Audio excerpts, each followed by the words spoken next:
Pertama dari Ustadz Gawat Darurat. Idealnya itu apa? Hirasatuddin wasiyasatud dunya.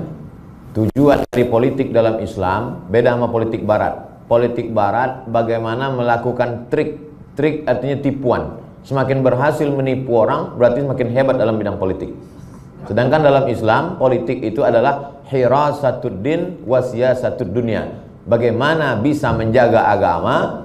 Karena agama ini bisa dijaga dari aliran sesat, bisa dijaga dari orang yang merusak menistakan agama hanya dengan aturan, dengan undang-undang, dan itu adalah politik. Dalam demokrasi kita bisa kalau kita mayoritas di parlemen. Kalau dari voting kalah, habis. Berapa kursi umat Islam di situ? Bukan mayoritas penduduknya, berapa yang bisa didudukkan di parlemen. Kalau ada anggota dewan 50, umat Islam cuma 10. Ketika voting tentang masalah jilbab, setujukah semuanya anak SMP yang Islam Muslim pakai hijab di sekolah? Voting 10. Apa yang mau dikatakan? Shadaqallahul azim. Innalillahi wa inna ilaihi raji'un. Jadi tablik akbar ramai belum tentu jaminan bahwa kita menang secara politis. Jadi idealnya jadi apapun kita, jadi polisi, jadi tentara, jadi majelis ulama, jadi dewan, jadi lam, maka tugas kita adalah hirasatuddin, menjaga agama, wasiyasatud dunya, mengatur dunia ini. Tidak bisa hanya agama saja, karena kita diajarkan Rabbana atina fid dunya hasanah wa fil akhirati hasanah. Nahnu du'at qabla kulli syai', kata Syekh Umar Tilmisani. Dalam Islam tidak ada servant of God, tidak ada holy man, manusia suci. Masalah mengajak ke agama itu urusan kiai, ustadz, buya, tuan guru. Enggak. Dalam Islam nahnu du'at qabla kulli syai'. Sebelum jadi apapun, profesi pertama kita adalah dai. Jadi kalau anggota dewan dia berprinsip sebagai dai, maka tugas utama dia dai. Dai itu tugasnya apa? Amar ma'ruf nahi mungkar. Bedanya kalau ustadz nahi mungkarnya dia katakan judi haram, khamar haram di mimbar. Anggota dewan tak perlu ceramah, dia cukup dengan parle. Parle artinya bicara di parlemen sehingga keluarlah peraturan daerah, sehingga orang bisa ditangkap. Pak polisi eksekutor, eksekusi. Payung hukumnya apa? Anggota dewan yang mengeluarkan dalam bentuk undang-undang, dalam bentuk perda. Nahnu du'at qabla kulli syai'. Bupati, kalau dia mengerti bahwa dia adalah dai, maka dia dengan serta-merta mengeluarkan perda. Kalau tidak bisa, perbob, peraturan bupati, pergub, peraturan gubernur. Semua PNS potong atas 2,5%. Yang tak mau keluar dari provinsi ini. Selagi tanda tangan masih laku, selagi kekuasaan ada, pakai sebelum datang KPK. Kalau udah selesai, apa gunanya lagi?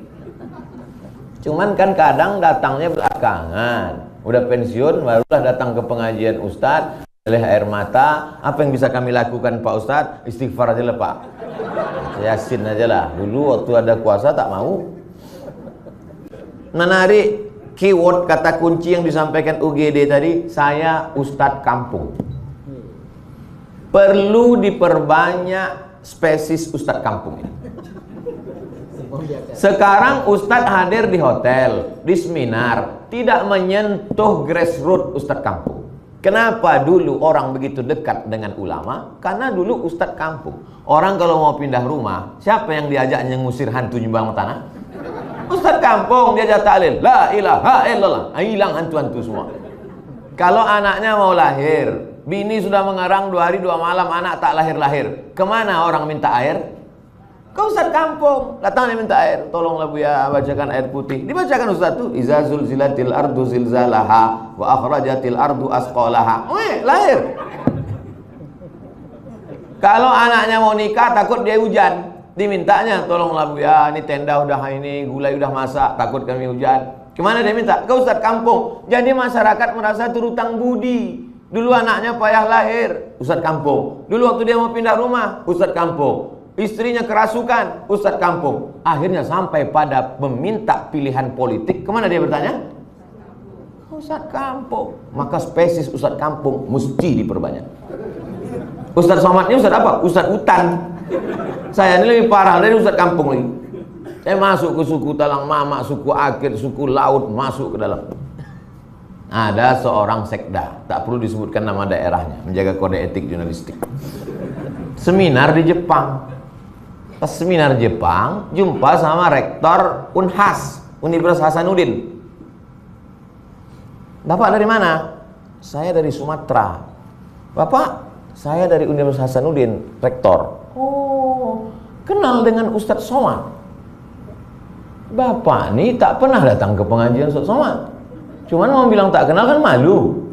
Akhirnya kenal katanya. Pulang dicarinya lah saya. Ustadz, saya ketemu dengan rektor Unhas seminar di Jepang. Malu betul saya, belum pernah saya jumpa. Mau tak Ustadz ceramah kami undang di kabupaten? Saya bilang saya bukan Ustadz kabupaten. Saya ini Ustadz hutan. Kita telusuri dari mulai Sungai Kampar awal sampai ujung ke Penyalai. Kalau mau kasih saya jadwal. Dibuatlah subuh, duha, zuhur, asar, maghrib, isya, 7 pengajian sehari. Keluarkan nih peta sungai. Nanti berakhir ke Penyalai, Ustadz akan singgah sini, singgah ke yang tak pernah didatangi orang. Waktu mau ditandatangani sama wakil bupati, tanya, sanggup Ustadz? Kata saya, kita coba lupa. Nanti kalau sakit saya balik ganti Ustadz lain. 7 hari, 1 hari 7 titik, selesai. Habis Penyalai. Jadi masyarakat mengenal saya sampai orang-orang. Kenapa? Karena Ustadz kampung. Jadi yang selama ini masih lagi menjadi Ustadz mengawang-awang, baliklah ke dasar. Berakar ke bawah, berpucuk ke atas. Sekarang banyak Ustadz ke bawah tak berakar, ke atas tak berpucuk. Akhirnya apa? Di tengah-tengah Ustadz enceng gondok. Ustadz kampung. Nah, sekarang baru masuk ke Ustadz Soleh Hamdun, pesantren At-Taubah. Pertanyaan tadi tentang Ustadz kampung, tapi bagaimana cara menjadi Ustadz kampung? Melalui Ustadz Soleh Hamdun. Anaknya kita ajar tajwid. Bagaimana huruf tha, bagaimana huruf a, bagaimana huruf kha. Pelatihan baca Al-Fatihah bersanad sampai ke Syekh Quraim Rajih, dari Syekh Quraim Rajih sampai ke Nabi Muhammad. Salah satu orang yang punya sanad adi, sanad yang tinggi. Arti sanad tinggi itu silsilah dia dengan ke Nabi tak terlalu panjang. Di dunia ini yang masih hidup sampai hari ini adalah Syekh Quraim Rajih. Jadi betapa senangnya orang tua ketika anaknya dapat sanad. Ya, aku tadi dari musola dapat sanad. Sanad itu apa ya? Ini nama aku ya. Dari mulai Nabi ya, Nabi Muhammad, Imam Hafiz Nafi sampai ke bawah Syekh Quraim Rajih, lalu kemudian Ustadz Soleh Hamdun, aku ya. Jadi nak Fatihahku sampai ke Nabi ya. Menyentuh orang tuanya dari anaknya. Inilah maksud bermitra tadi. Jadi buah dari pertemuan kita hari ini, supaya IKADI ke depan membuat pelatihan guru-guru tahsin. Dibuat, dilatih, supaya nanti dia masuk ke pulau-pulau, ke semua sekolah, lalu kemudian guru-guru. Daftarkan anak Anda ke rumah Quran ini, maka dia akan hafal 2 juz, juz 29, juz 30 sebelum masuk SD. Hati siapa yang tak senang? Hati siapa yang tak bangga? Jadi orang kalau sudah terutang budi, kalau sudah tersentuh hatinya, semua dia kasih. Sentuhlah dia tepat di hatinya, dia akan jadi milikmu untuk selamanya. Jangan nanti kita perang baleho, tak jadi lagi. Jadi pintu masuknya untuk mendekati umat ini dari mana? Tahsin Quran. Dari mana? Dari pendidikan bahasa Arab. Baru kemudian ujung-ujungnya gol. Kalau udah bola tuh di depan tiang gawang, tak perlu disipak, dia embus saja gol. Anaknya diajar Quran, istrinya diajarkan pengajian ba'da asar tentang bagaimana taat kepada suami, menutup hijab dan lain sebagainya. Rumahnya didoakan, hantu jembalang tanahnya diusirkan. Ada kena masuk jin diruqyahkan, dibantu dia. Lalu sampai kepada pilihan politik, datang dia bertanya, Ustadz, saya merasa udah terutang budi betul sama Ustadz. Ini tentang masalah pilihan nanti pilkada, pileg ini gimana Ustadz? Tak usah lah lagi aku kasih tahu, kau tahu sendiri aja lah itu lah. Kan nampak kalender gambar siapa itu kan. Jadi tak capek kita. 10 orang datang ke rumah dia menawarkan duit amplop, ada yang 100.000, ada yang 500.000, tak akan terpukau dengan itu. Dan kita ajarkan pula, datanglah Ustaz Somad ceramah tabligh akbar, ambil duitnya, jangan coblos orangnya, selesai. Tapi kalau tidak kita cerdaskan umat ini, maka ini saling kait mengait antara UGD dan Ustadz Soleh Hamdun. Mesti ada tindak lanjut yang real. Saya tak mau selesai ini jadi asap mengawang-awang. IKADI yang sudah menggagas pertemuan ini, maka ke depan pelatihan guru-guru tahfiz, pelatihan guru-guru bahasa Arab. Nanti bagian iklannya, minta aja tuliskan kalimat, Ustadz ini kalimatnya tolong bacakan. Nanti baru kami buat videonya di Pekanbaru. Kepada seluruh anak-anak muda di Kepulauan Riau, segera daftarkan diri Anda ke nomor berikut ini, datang, akan disebar ke seluruh ini, bla bla bla bla. Jangan lupa subscribe, like, and share. Bagi-bagi tugas kita. Ada yang mempertahankan tiang gawang, ada yang menjadi striker penyerang, ada yang jadi back, ada yang jadi wasit. Jangan semuanya menjaga gawang. Siapa nanti penyerang? Jangan semuanya menyerang, nanti kebobolan. Tapi puncak dari kerjasama ini adalah meraih kemenangan supaya agama ini terjaga. Hirasatuddin wasiyasatuddin dunia. Wallahu a'lam. Pertama dari Ustadz Afrizal JPRMI. Pertama, strategi menyadarkan umat ini bagaimana? Kita punya yang namanya khutbah Jumat.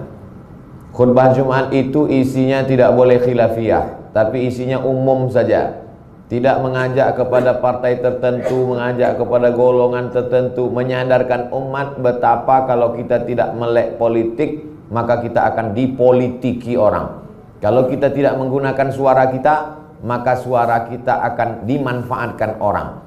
Jadi bagaimana menggunakan kata-kata kalimat yang umum, singkat, padat, bermakna, tegas, memilih diksi yang mengena sehingga pesan dakwah itu sampai, khutbah. Yang kedua, bahwa kita ada kajian-kajian. Ada kajian ibu-ibu ba'da asar, ada kajian bapak-bapak malam Jumat, ada kajian-kajian. Dimanfaatkan kajian-kajian ini untuk jadi tema-tema itu. Jangan lagi, betul, toharoh itu memang air suci mensucikan, darah haid, darah bisul, darah nifas, darah wiladah. Memang kalau tidak paham toharoh, sholatnya tidak sah. Tapi juga jangan lupa, di samping fikih ibadah, fikih muamalah, ada namanya fikih siasah. Disebut juga dengan al-ahkam as-sultaniyah. Disebut juga dia dengan as-siasah as-syar'iyah. Disebut juga dengan al-khilafah. Disebut juga dengan min fiqhid daulah. Itu adalah beberapa istilah, casingnya beda, yang substansi maknanya satu. Bagaimana umat Islam ini disadarkan. Jadi kalau selama ini talakti, pengajian di sana baca apa? Arba'in Nawawi. Pengajian di sana apa? Tafsir Jalalain. Pengajian di sana apa? Al-Ahkam As-Sultaniyah. Payah jelimet bahasanya, karena udah 1000 tahun kitab ini umurnya. Cari buku yang simpel sederhana, Min Fiqhid Daulah Yusuf Qardawi. Lebih kontemporer dan bahasanya lebih sederhana. Nah, jadi judulnya baca kitab juga. Judulnya halaqah, judulnya talaqi, judulnya berjumpa dengan orang dengan kitab bersanad, tapi isinya adalah kesadaran. Jadi semua mesti digarap. Seperti pokok kayu, ada yang menggarap batang kayu, ada yang menggarap akar kayu, ada yang menggarap pucuk kayu. Yang pucuk kayu, tabligh akbar. Yang batang kayu, yang akar kayu, kajian-kajian. Ada yang lebih khusus lagi, akar kayu, membaca kitab. Semua segmen mesti digarap. Kalau tidak, akan digarap orang lain. Yang kita khawatirkan akan digarap oleh semangka, kulitnya hijau, isinya merah.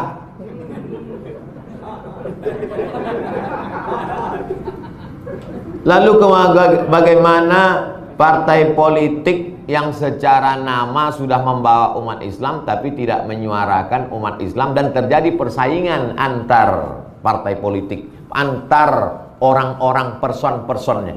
Jangan lupa, kita dari awal memang berdinamika. Rambut sama hitam, isinya macam-macam. Perbedaan bahasa, perbedaan budaya, perbedaan cara bicara menjadi sebuah simfoni keindahan kalau ditata dengan baik. Makanya ada ungkapan ikhtilafu ummati rahmatun, bukan hadis Nabi. Kata Imam As-Suyuti, ada mungkin sanadnya tapi hilang. Kalau hilang sanad Tidak ada sanadnya, la aslalahu. Tapi kata-kata indah bahwa perbedaan ini bisa menjadi rahmat. Ada seorang ulama namanya Syekh Abdul Halim Mahmud, dapat gelar doktor dari Sorbonne, Prancis. Jabatan terakhirnya Grand Syekh Azhar. Kata dia dalam buku biografinya, Alhamdulillah hazihi hayati. Hayati yang dia maksud hidupku, bukan hayati yang sama Zainuddin. Bahwa dalam Islam ini ada 3 aliran yang tak pernah bersatu. Yang pertama aliran tekstualis. Dia terlalu berpegang kepada teks Quran dan hadis. Tidak mau interpretasi terlalu jauh.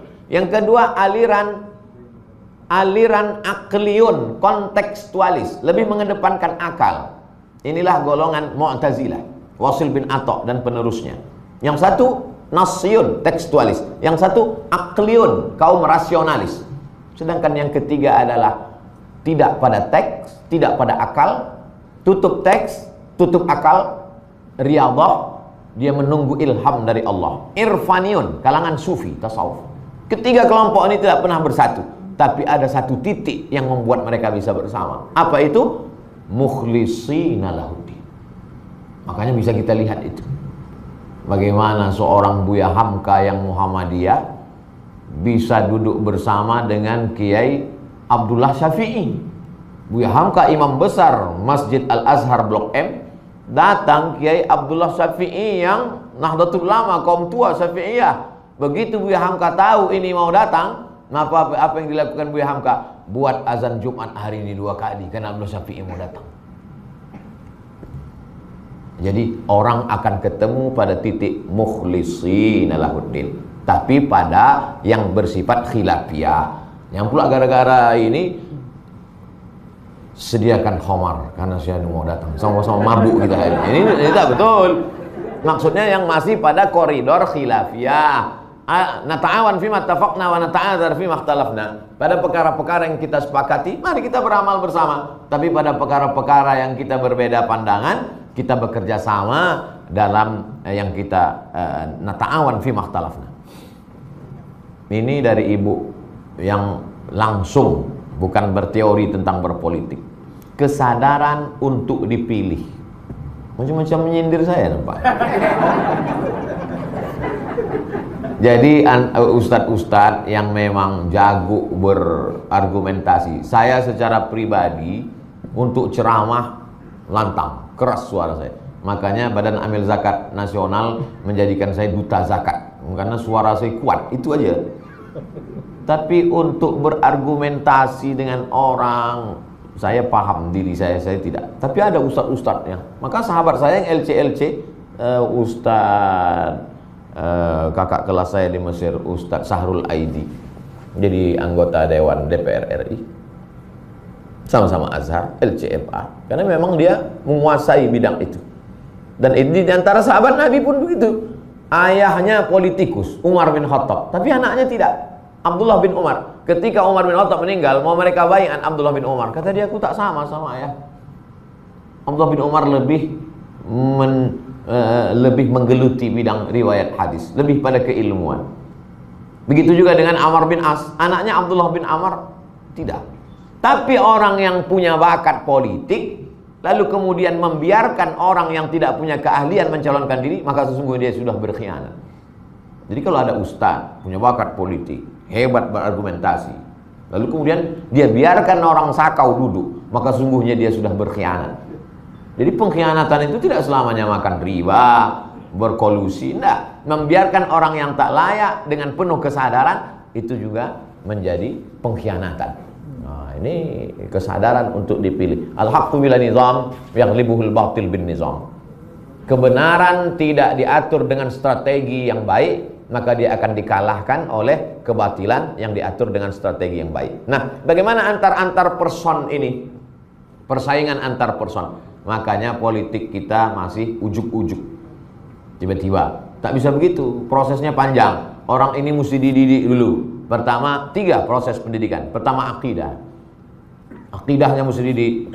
Bahwa dia itu tu'izzu man tasha wa tudhillu man tasha, la ilaha illallah la syarikalah, lahul mulku wa lahul hamdu, yuhyi wa yumiit wa huwa ala kulli syai'in qadir. Bahwa hidup ini yang dicari adalah ridha Allah, ilahi anta maksudi wa ridha ka matlubi. Bahwa hidup ini mesti tegar, la ini ijtama'atil ummatu ala ayyadurruka bisyai'in, berkumpul semua umat ini untuk memudaratkanmu, la yadurruka, mereka tak akan mampu memudaratkanmu illa qad kataballahu alaik, kecuali memang sudah ditakdirkan Allah. Dikuatkan akidahnya bahwa hidup ini adalah amanah, lalu dengan kurikulumnya, kajian bersilabus, lalu kemudian dikuatkan pula fikihnya supaya dia tahu mana halal, mana haram, mana rukun, mana syarat, mana wajib, mana sunat, mana mandub, mana mubah.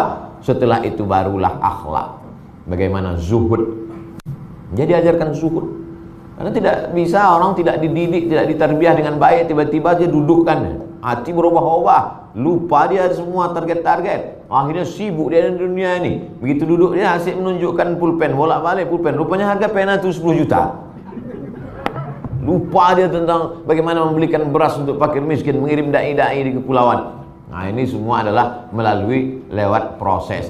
Jangankan di dunia dakwah, di dalam orang yang tak dakwah sendiri pun ada apa yang disebut dengan fit and proper test. Partai apapun namanya, di sana tetap ada kaderisasi, tetap ada pendidikan. Walaupun partai tak Islam, komunis sekalipun, partai komunis pun tak bisa orang tiba-tiba masuk langsung duduk. Enggak, mesti ada pendidikan yang luar biasa. Jadi kita memang mesti punya silabus, punya kurikulum tentang 3 ini, akidah, syariah, dan akhlak. Demikian, wallahu a'lam bishawab.